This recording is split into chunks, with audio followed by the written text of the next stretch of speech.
Okay, now I think we're recording. All right, so we're going to be talking about 2.1, which is organizing qualitative data. Okay? All right, so we're not completely done with the vocabulary, but today will be a lot lighter than what you're used to. Okay, the first thing I want to talk about is what we call a frequency distribution.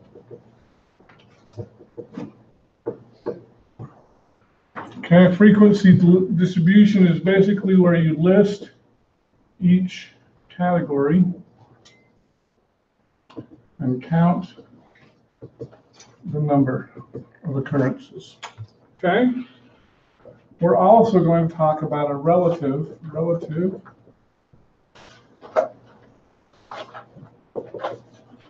frequency distribution. And it's the same thing where we're going to list each category and list the percents. And generally, I'll ask you to leave that as a decimal. Okay? The third thing that I want to talk about is the Pareto chart, which is a bar chart in descending order. Okay? All right, so what I would like to do is go ahead and I'm going to share my screen. And I want you to open up your Canvas. If you go to assignments, and then if you go all the way to the bottom, you should have in-class worksheets. And let's go ahead and we're going to open up worksheet 2.1. So this will be just for practice. Okay? So go ahead and enable editing on that. And what we've got here is physical therapist wants to know the types of therapy required by the patient, create a table with a relative frequency. So the first thing that we've done, you've probably all created a frequency distribution, but you didn't know it, okay? We go to physical therapy, right, you just count the number of back injuries. We had 12 back injuries, 2 wrist injuries, 1 elbow, 2 hip, 3 shoulder, etc., etc. Okay? So what we've listed there already is the frequency distribution. You can see the frequency of each injury. Okay, does that make sense? Okay. Now we want to create a relative frequency distribution. Okay. So how would I find out the percent? Let me click on Weston because I remember your name. Percent of the frequency? Percent of back injuries, yeah. You take the back injuries divided by the total. Total, okay. So we're going to find the total down here at the bottom. Now I'm going to remind everybody, when you're doing the total, it's always a good idea to leave a space in there. You don't have to, but it will make your life easier and you'll have fewer problems if you leave a space there, okay? Now, another thing that I want to show you here is you've got this thing called the Autosum, okay? It's got a funny looking E there. That's actually a Greek letter S, but here's what I'm going to do. I'm going to click on it, and it's going to do this Las Vegas light show thing. You know, the flashing lights around here. It says, is this what you want me to add up? It's going to guess. Sometimes it will guess right. Sometimes it will guess wrong. In this case, it guessed right. Okay, so I'm just going to press enter. Now, the one thing that I just want to mention there, you saw that funny looking E thing? Let me stop sharing for just a moment. Okay. It's actually this thing here is the Greek letter sigma. Okay. So if it looks Greek to you, it is. Okay. We've also got this letter here. It looks like a 0 with a tail on the top. That is also the Greek letter sigma. Those are the same letter, even though they look different. Okay. This is the capital sigma. It's the Greek letter S. It looks like an E to us, but it's the Greek letter S. Anytime you see that, you should think sum. Okay? Anytime you see lowercase sigma, you should think standard deviation. We're going to talk about that later in the week. We won't talk about it today, but I just want to emphasize those are the same letter. Okay? They have different purposes in statistics. Okay? All right. So, okay, let's go back to our thing here. Okay, so now here, we want to do the formula. We want to create a percentage for back injuries. Okay, so anytime you want to create a formula in Excel, you have to start with an equal sign. Okay, so I'm going to use my mouse. Hey, we both got Washington shirts on today. How about that? I didn't notice that. Pretty cool. All right, I'm a Ute though. I did a game there for ESPN. So okay, cool. All right, so we're going to click on 12. Okay, we're going to hit slash for divide, and then we're going to click on the 28. Okay, now Excel builds in this formula for you. It says, oh, B5 divided by B15. It's really nice. Okay, so it's going to take that 12, it's going to divide by the 28, and it's going to, when you press enter, it's going to be almost 43% there. You see that? Okay, and you may say, what a handy formula. Let me show you a few things here. I might want to copy that. Now, you can press Control-C equals copy, Control-X equals cut, and Control-V equals paste. All of those keys are next to each other on your keyboard. C, X, and V, they're right on the bottom row of your keyboard, okay? So here's what I'm going to do. I'm going to press Control-C. I want to copy that formula. Then, with my keyboard, I'm going to go down one space, or you could also do this with your mouse, but sometimes it's easier with your keyboard. If you hold the Shift key down and press the down arrow, you can go to the bottom and you say, I want to highlight, I like that formula so much, I'm going to copy and I'm going to paste it. And you press Control-V to paste it, but there's a problem. Okay, let's look at this problem. I did that problem on purpose. When you look at this formula here, you can see that it says B6, which is what I wanted. I want that 2 divided by B16. B16, there's nothing in it. 0, right? Okay, I wanted the first cell to change. I wanted the second cell not to change. Okay, so this is what we call in Excel. Let me stop sharing for just a moment. Okay, so I'm going to teach you a key that you're going to want to press is the F4 key. F4 key adds a $ to your formula. It stands for absolute reference. Okay, we also have what's called a relative reference. A relative references change. Absolute references do not change. Okay, so you're going to be using both of these. Now, let me just warn you, we're going to have a test next week. I think it's going to be Wednesday and Thursday. Wednesday will be the paper test in class right here. We'll take it in class. Thursday, we are going to do the computer test, okay? This problem today is going to be done on the computer. Now, if you do not practice this stuff, you will run out of time next Thursday. Please practice this. I'm going to try to show you some shortcuts to save you some time. Lots of people run out of time. I only have 1 hour to give the test. Another class comes in after us. I can't give you more time than that, an hour. These first couple of tests will be here in class. After that, you can have unlimited time in the testing center. But these first two are going to be timed. You're going to have 1 hour. So practice, okay? All right. So what we want to do is we want to press the F4 key. Now, I see we have a couple of Mac, at least one Mac here. I think I saw a few others, didn't I? Okay. If you have a Mac and you want to do the same thing, I believe it is Command-T does the same thing. However, all of your tests are going to be on the PC. They will either be in this class, not on your computer, or they will be in the testing center, okay? So I'm going to show you the PC way, but if you want to use a Mac, Command T will do the same thing. All right, so now let's go back to our Excel here. And, okay, so what I'm going to do is I'm going to go back to this first thing that worked correctly, okay? The first cell, B5, I want that to be a relative reference. I want that to change. The second cell, B15, I want not to change. I'm going to press the F4 key. You'll notice that puts a couple of dollar signs up here in the formula bar. You can see it here. You can also see it there, okay?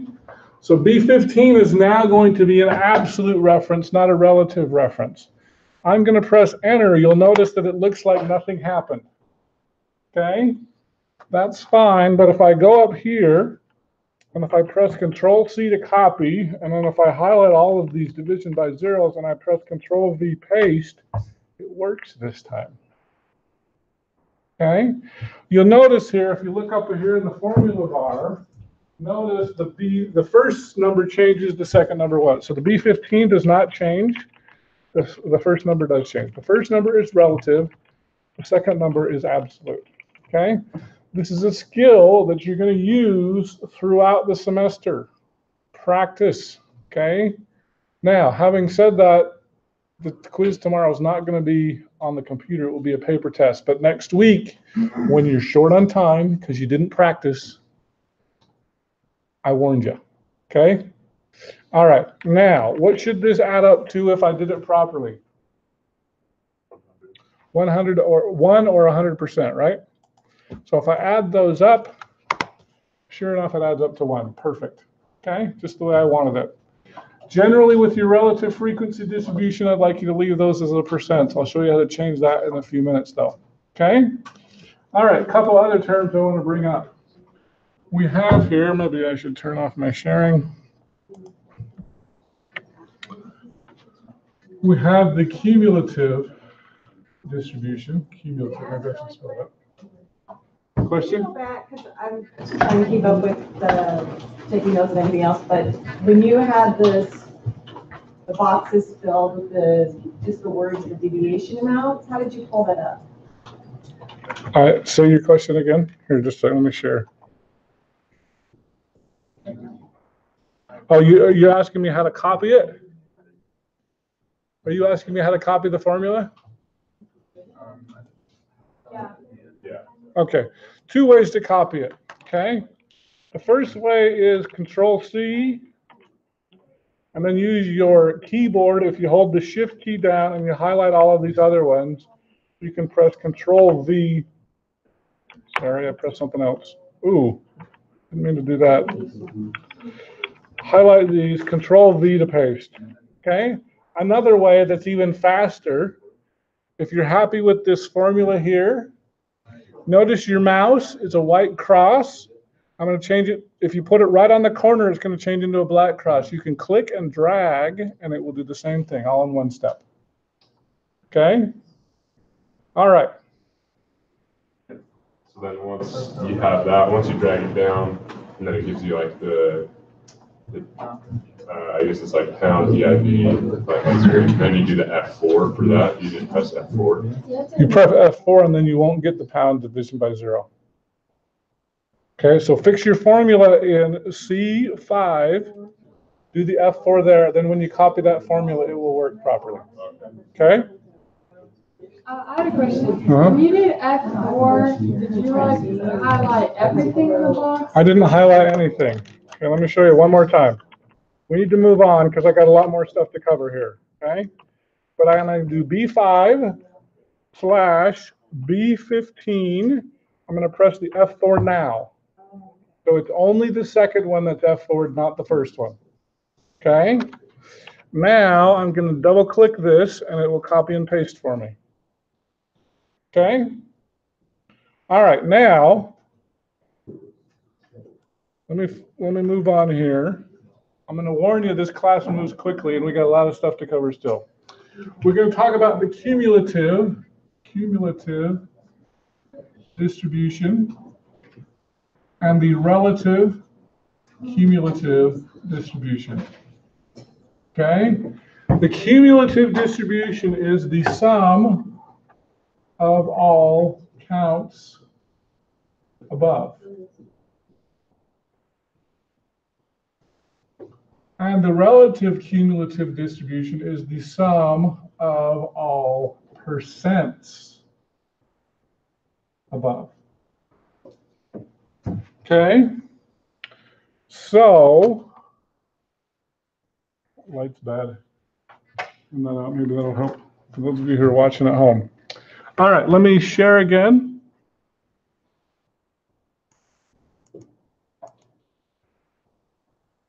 All right. So I'm going to do a cumulative distribution here. Okay. Now I'm going to add up everything above the back injuries, which is 12. There's nothing above it, right? So this first one's just going to be equals 12. Okay. The second one, I'm going to add the 2 plus the 12. So 2 plus 12 is 14. Okay. If I want to copy that formula, I'm going to click and drag. And if I did it right, it should add up to 28.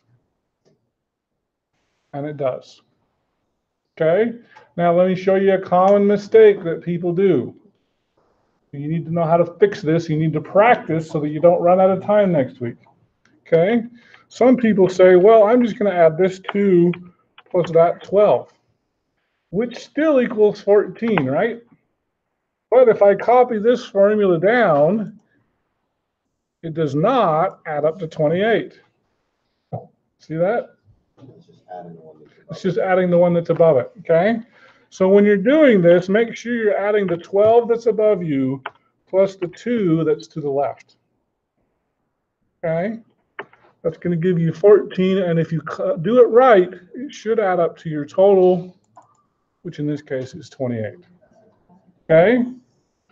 All right, we're going to do the same thing with this relative cumulative distribution. I'm going to ask,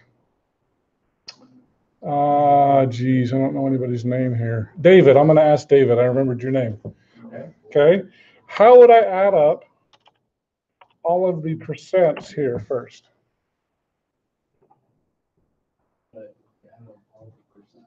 Yeah. So C5. C5, there's nothing above it, right? Correct.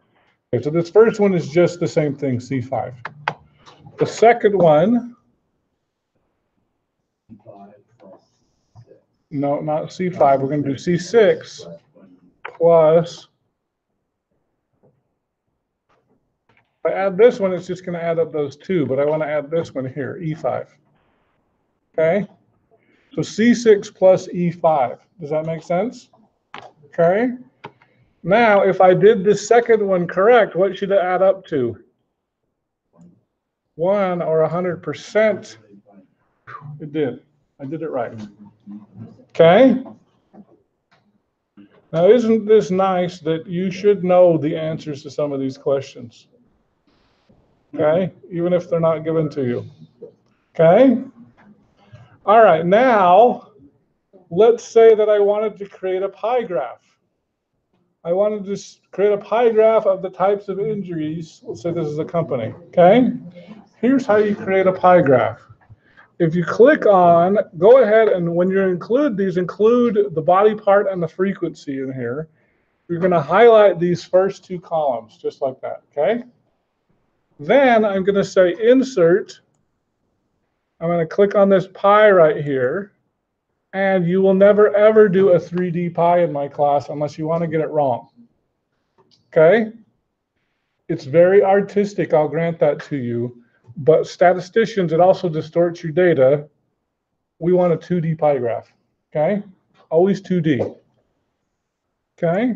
Now you'll notice here, this is really nice. It adds a legend down at the bottom so you can see the types of injuries. The title's kind of crappy though. You can say, injuries at PT clinic. Ooh, what happened there? Let's try that again. Injuries. Oh, there we go. At PT clinic.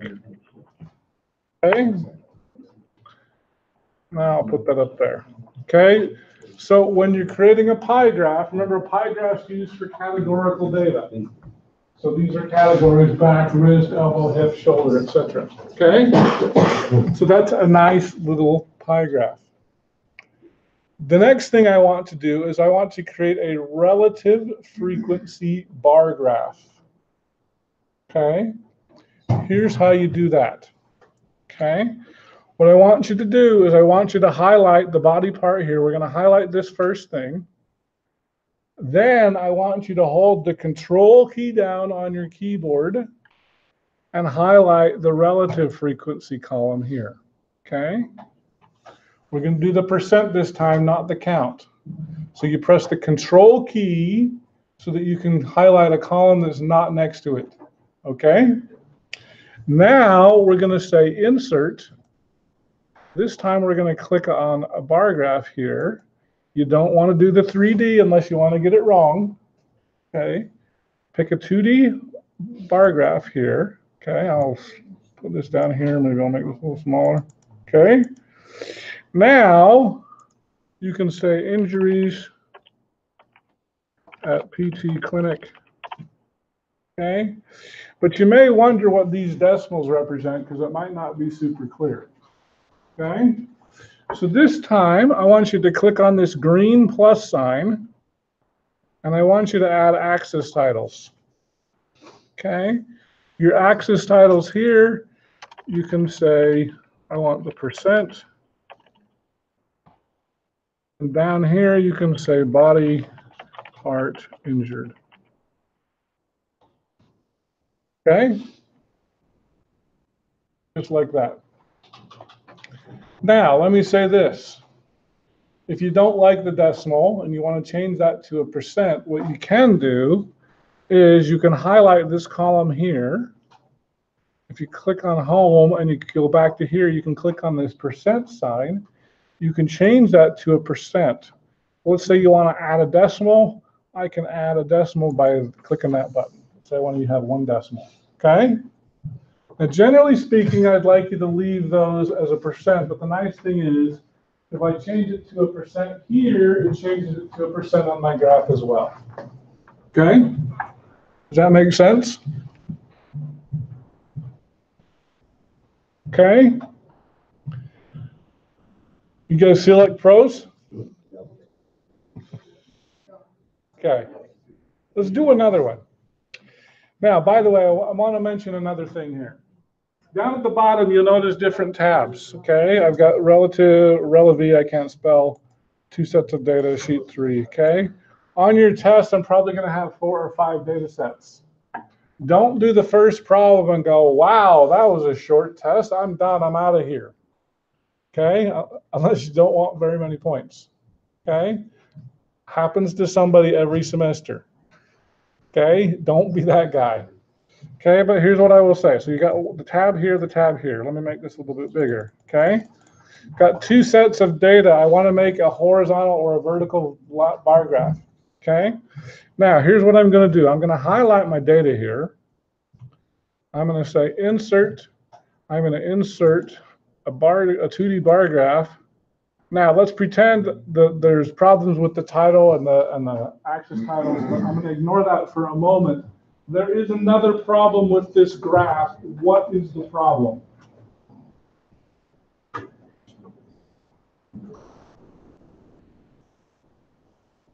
Does anybody see a problem with this graph?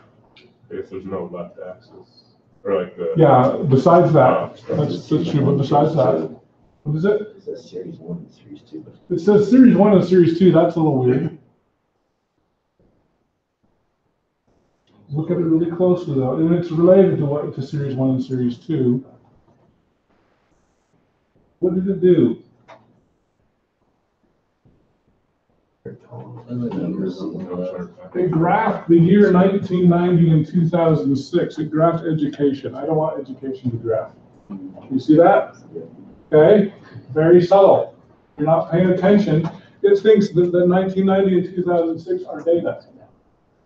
Didn't want that to happen. Okay, it graphed the year 1990. How do you fix that? Okay. I like just year. If you go here to 1990, put an apostrophe there. Okay, you're turning that into a text. Now you notice that it will go from the right side to the left side. It also puts a little green thing there, and it says, hey, you're storing that as text. Are you sure you want to do that? In our case, yes, we are. So I'm going to put an apostrophe by the 2006 as well. Now, when I highlight this, now you may want to insert, we're still going to click on the bar graph here, but this time let's go with the horizontal, okay?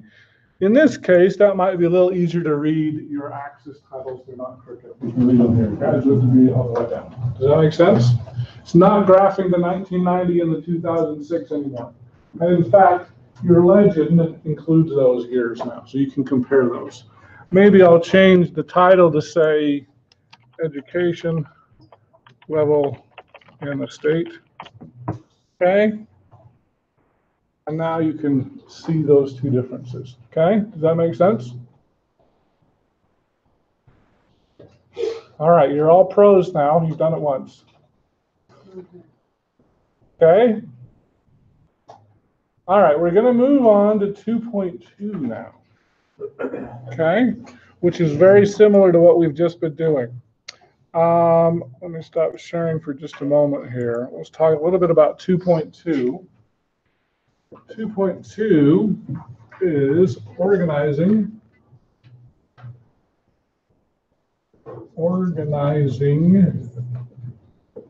quantitative data. Okay? All right, now we're going to talk about a histogram. Histogram is like a bar graph with the following changes. Number one, it's numerical data. Numerical data U group. Okay? Number two, don't use the Excel Histogram Maker. Okay, it's on video. If you do that, you're not going to get any points. Okay? There is a Histogram Maker on here. And I'm telling you right here, do not use it. Okay? All the people that aren't here are going to use it. Okay? Number three, the bars must touch. Okay, number four, use 5 to 7 categories. And here's what I mean by that, okay? If you had 100,000 pieces of data, I would say go ahead and use the Excel function. I'm not going to give you that much data. I'm going to give you small data sets that you can group yourself, okay? The quiz tomorrow, you're going to have to do a histogram on paper, okay? But the test next week, it's going to have to be on the computer, okay? I'm not going to give you a ton of data because I don't want it to take forever, okay? So I'm going to say 5 to 7 categories, okay? Number 5, groups must be equal sizes. And number 6, groups cannot overlap. You can't go 10 to 20, 20 to 30, 30 to 40 because those overlap. What happens when you get 30? Does that go into the 30 to 40 or the 20 to 30? It's hard to tell. Okay? So maybe you go 10 to 19, 20 to 29, 30 to 39, that kind of a thing. Okay? I think those are all the rules that I'm going to have for this class. Okay? So let's go back here. We're going to share screen again. And this time we're going to open up worksheet 2.2. Okay? All right. So we've got a bunch of data here. It's not in a nice single column. It's Sometimes your data isn't very nice. So I'm going to show you how to move it so that it's in a single column. The first thing we're going to do, highlight columns 2 and 3 here. Remember, Control X is cut. I'm teaching you this so that you don't run out of time next week on your test. These are nice shortcuts, so learn them, practice them. If I press Control X, it does the little Las Vegas flashing light thing here. And then I'm going to go over here and I'm going to press Control V to paste. Okay? Now I'm going to do the same thing here, except for I'm going to do it all in one step.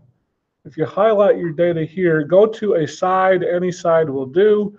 Notice it goes from a white cross to a bunch of black arrows. Okay? I want you to click and drag down to the bottom. That does a cut and a paste all in one step. Okay? All right, now, here's what I want to do. A lot of times it's useful to sort your data, but I will warn you today, sometimes sorting your data will mess it up. In this case, we're okay. But here's what I will say. If you go to Data, and if you go to Sort, then you can sort your data smallest to largest, okay? So my data here goes from 1 to 11, okay? Now I told you I want you to use 5 to 7 categories here. So if I go 1 to 2, 3 to 4, 5 to 6, 7 to 8, 9 to 10, I know I stop at 11, but I'm going to call it 11 and 12 because they have to be equally sized.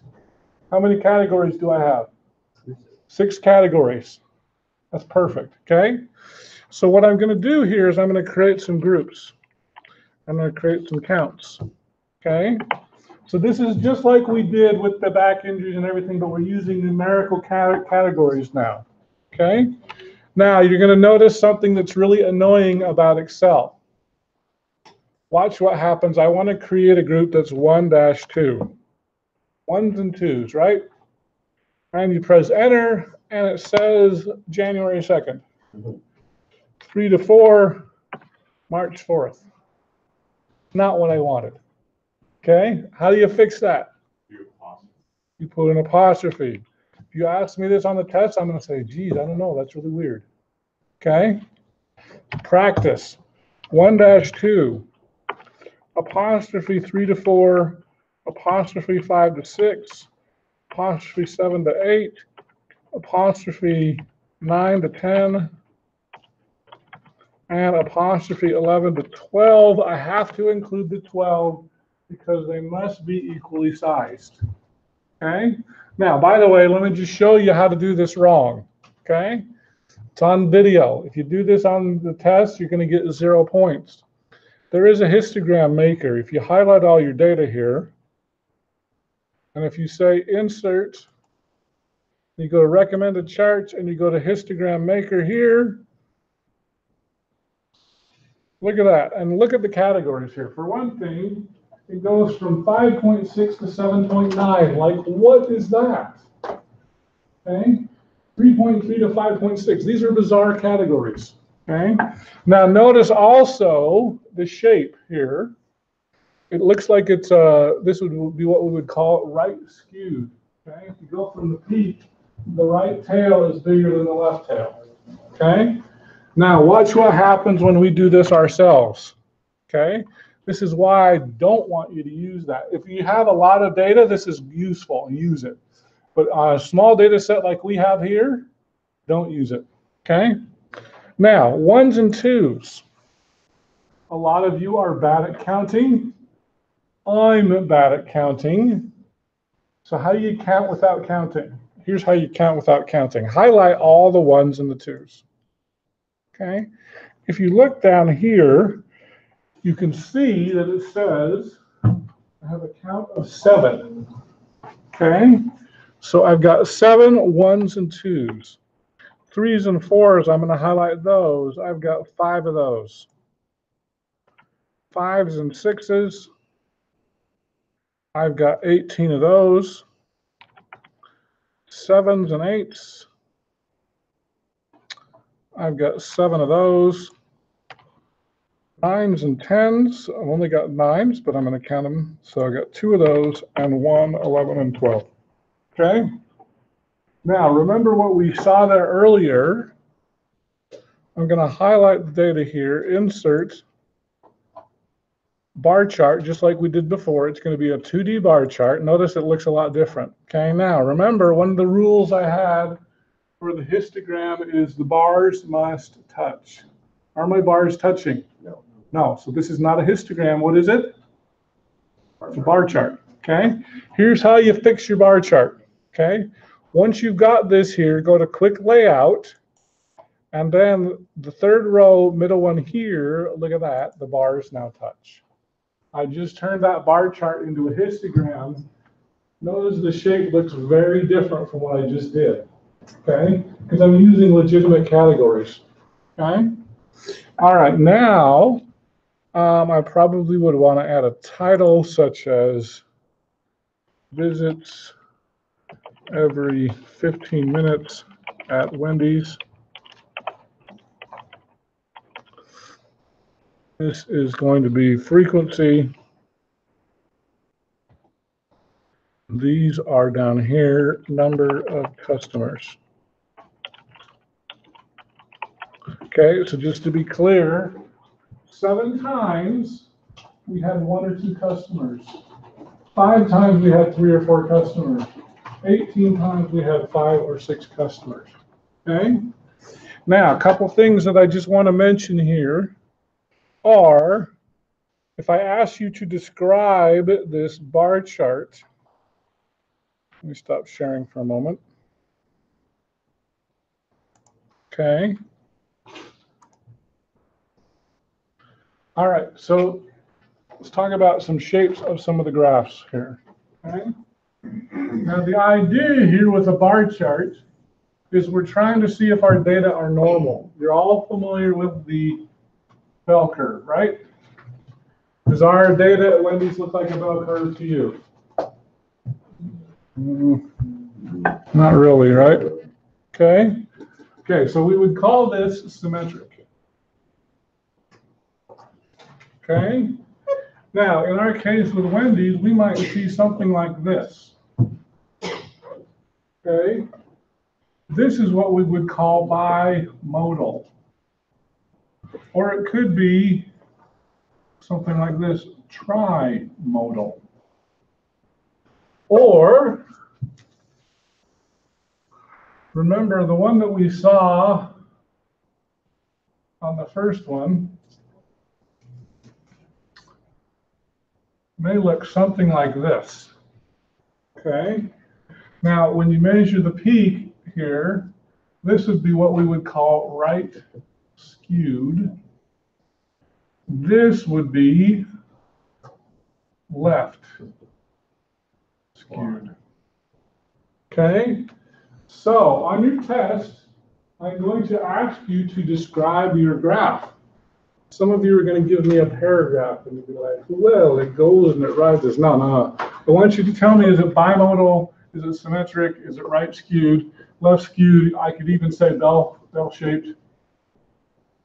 Something like that. Oh, actually, let me throw another one out here. Okay, if you see something that looks like this or roughly like that, this is what we're going to call a uniform distribution. You could see something like that as well on the box. Question? The one that we have be considered bimodal. So let's go back to our graph here. So the graph that we just made, yeah, I'd probably say it's bimodal. We've got 2 peaks here, right? You've also got this, it looks like the right tail is a little bit longer than the left tail. So you might say, yeah, the bimodal, slightly right skewed. Okay? Yes? Just to clarify, it was on the left, it was skewed to the left, it's left skewed. Yeah, you're looking at it from the peak. So if the tail is bigger on the left, it's left skewed. If the tail is bigger on the right, it's right skewed. Okay? Sometimes people will say those backwards, but my pictures are correct on the board. Okay? All right, so we're about out of time. Reminder, tomorrow's quiz will be on 2.1 and 2.2. You will not use your computers for the quiz. There'll be a paper quiz. You'll need to do this by hand, draw it yourself. Next week's test, you will have to do this on the test. I can almost guarantee you. Here, I'll tell you what. I will be like Joe Namath. I will guarantee there will be some graphing problems on the test next week. And you'll need to know how to create pie graphs, Pareto charts. Oh, did we talk about Pareto charts? Oh, let me do that one really quick. I think we did miss that one. Pareto chart. Let me show you here. I think I still have it open. Okay. Go back to here. Okay. Injuries at the PT clinic. Pareto chart is a bar chart in descending order. This is not in descending order. How do you make it in descending order? You simply sort the data. So if I go here, if I highlight my data, and if I go to sort, okay, if you included the names up there, you can say, oh, I want to sort it by the relative frequency. Largest to smallest. You want it to be largest to smallest, okay? Watch what happens to my graph down here. Now it's just become a Pareto chart, okay? I'm going to use these in companies. Oh, we've got more back injuries and everything else. What are the, we're going to have a safety meeting on how to lift properly so we don't hurt our backs. What is that Second called? biggest problem is knees. Third biggest problem is shoulders, etc., etc. Question? The Pareto chart? Pareto chart. Yeah, that's a bar chart in descending order. Just sort your data. Okay? All right. See y'all tomorrow. Quizzes tomorrow. Question face quiz first. Okay, just one second. Let me turn this off.